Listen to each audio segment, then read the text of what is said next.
बन बगिया ऐसी उलझी, फूल उगे कम कांटे ज्यादा, सिमटा जीवन डूबी सांसें, आना है तो अब भी आजा। यदि आपने अभी तक अंतिम अध्याय नहीं देखा है, इन अज्ञान की 5 ग्रंथियों के बारे में नहीं देखा है एवं नहीं सुना है, तो कृपया करके पहले उन अध्यायों को देखें। उसके बाद ही अज्ञान की पहली ग्रंथि मन के संबंध में विस्तार से जानें। हम में उसमें कोई फर्क है। गुणात्मक कुर्सी पर हम बिठाते हैं, प्रियजनों को भीतर ही बिठाते हैं। हमारे प्रोजेक्शन की जो यंत्र व्यवस्था है थोड़ी कमज़ोर मालूम पड़ती है। उसकी भारी है, उसकी इतनी भारी है कि आप कमरे में आ जाएं, वास्तविक तो आपकी फिक्र उससे कम होती है। वह जो कुर्सी पर बैठा है नहीं, जो है उसकी ही चिंता उससे ज़्यादा होती है। बहुत कवियों ने लिखा है, कुछ ऐसी प्रेयसी के लिए कि महफिलता पूरी भरी रहती है, लेकिन तू उठ जाता है तो हमारे लिए फिर वहाँ कोई नहीं रह जाता, और तू अकेला ही वहाँ हो और कोई भी न हो तो सारी दुनिया वहाँ है। यह कभी भी थोड़ा पागल तो होता ही है। इसलिए जो हम नहीं देख पाते वह देख पाता है, जो हम नहीं पहचान पाते वह पहचान पाता है, जो हम नहीं बना पाते वह बना पाता है। इसलिए कवि में और पागल में थोड़ा सा जाति संबंध है। शायद कवि जो है वह व्यवस्थित पागल है, और पागल जो है वह अव्यवस्थित कवि है। उसको व्यवस्था नहीं आती, लेकिन एक गुण उन दोनों में है, और वह गुण है यह कि जो नहीं है उसे भी देखने में समर्थ है।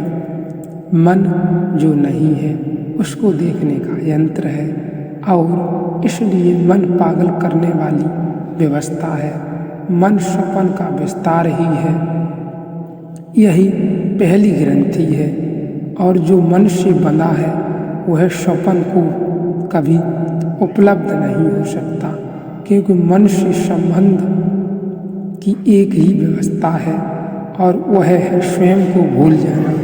यह दोनों एक साथ नहीं हो सकता कि आप स्वयं को भी जान लें और मन को भी बचा लें। मन को बचाना है तो स्वयं को भूलना अनिवार्य है। उसे बिना भूले मन होता ही नहीं, और स्वयं को स्मरण करना है तो मन खोएगा। स्वयं को बोध लाना है, जगाना है, जागना है। उसको जो दृष्टा है तो दृश्य थोड़े ही दिन में फीके और नाम रूप रह जाएंगे, उनमें कुछ सार नहीं रह जाएगा, उनकी कोई पकड़ नहीं रह जाएगी। तो क्या करें? यह मन की पहली ग्रंथि है। इस ग्रंथि के भीतर अगर हम दृष्टा को ला सकें तो यह ग्रंथि टूट जाएगी। दृष्टा को लाना किसी भी ग्रंथि को खोलने का उपाय है, साक्षी भाव है। किसी भी ग्रंथि को सुलझाने का उपाय है। सुलझाना हम भी बहुत चाहते हैं, इसीलिए एक मज़ेदार घटना घटती है। हम सभी सुलझाना चाहते हैं उलझनों को। सभी ऐसा आदमी हमने कभी नहीं देखा जो खोजना भी मुश्किल है, जो सुलझाना न चाहता हो उलझने को, लेकिन फिर भी सुलझती क्यों नहीं है। सुलझाना हम चाहते हैं, लेकिन फिर भी सुलझती क्यों नहीं। और अक्सर यह देखा जाता कि सुलझाने वाले अंत में और बुरी तरह उलझा लेते हैं। सुलझाने की कोशिश से सुलझती मालूम नहीं पड़ती और उलझ जाती है, और सब सुलझाना चाहते हैं तो जरूरी कहीं कोई भूल होगी, जरूर होगी। हम सब सुलझाना चाहते हैं, लेकिन साक्षी को बिना पाए, बिना जाने पाए मन से ही मन को सुलझाना चाहते हैं। यही भूल हो जाती है, मन उलझाव है, इसलिए मन से कोई सुलझाव नहीं हो सकता और हम मन से ही मन को सुलझाने की कोशिश करते हैं।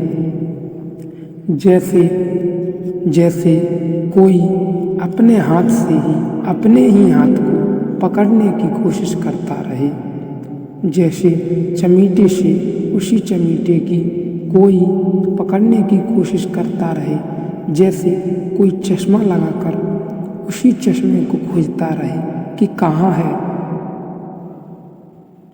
खोजते हैं कुछ लोग, कोई बहुत कठिनाई नहीं है।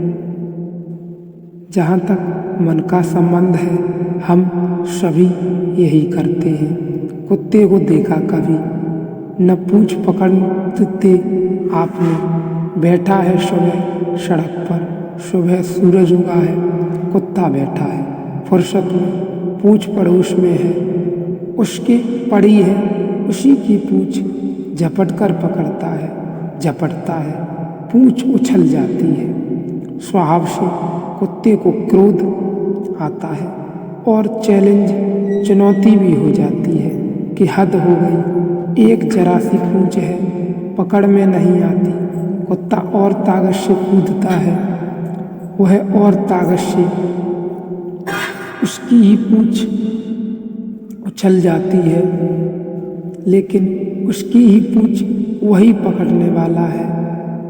यह पकड़ आने वाली नहीं है, क्योंकि उसे पता नहीं कि पकड़ने के लिए जो वह छलांग ले रहा है, वही छलांग पूंछ के कूदने की छलांग बन जाती है। वे दो चीज़ें नहीं हैं। तो जिस मन से आप सुलझाने चलते हैं वह मन ही उलझाने का यंत्र है। तो आप जो भी उससे करते हैं उससे और उलझता ही चला जाता है मामला। इसलिए आप जानें कि जितना मन विकसित होता है उतनी पागलों की संख्या बढ़ जाती है, जितना मन अविकसित होता है पागलों की संख्या कम होती है। आदिम समाज पागल बहुत पैदा करते हैं और समाजशास्त्री कहते हैं कि बहुत प्राचीन समय में जब आदिम समाज कभी कभी किसी को पागल पैदा कर पाता था तो उसको पागल नहीं कहते थे, वह आदमी पूज्य हो जाता था क्योंकि वह आदमी विशिष्ट था। इसलिए आदिम समाज में पागल जो था वह पैगंबर भी हो सकता था, पागल जो था वह पूज्य हो जाता था, क्योंकि जो किसी के पास नहीं था ऐसा गुण धर्म उसके पास आ जाता था। अब हमें पागलों की बाबत बड़ी मुश्किल खड़ी हो गई। अब कोई पागल को पैगंबर मानने के लिए तैयार नहीं है, बल्कि पैगंबर को पागल मानने को बहुत लोग तैयार हैं। बिल्कुल हालात बदल गई और पागलपन इतना धीरे धीरे स्वाभाविक होता चला जा रहा कि जैसे बड़े अमीर आदमी भारत में गौरव से कहते हैं कि फलां बड़ा डॉक्टर हमारा प्राइवेट फिजिशियन है, ऐसा अमेरिका में बड़ा आदमी अब कह पाता है कि फला आदमी मनोवैज्ञानिक हमारा प्राइवेट साइकियाट्रिस्ट है, हमारा निजी मनोचिकित्सक है, हमारा मन चिकित्सक है। सिर्फ गरीब आदमी दीन रह जाते हैं, वे नहीं कह पाते कि हमारा कोई निजी मनोचिकित्सक है।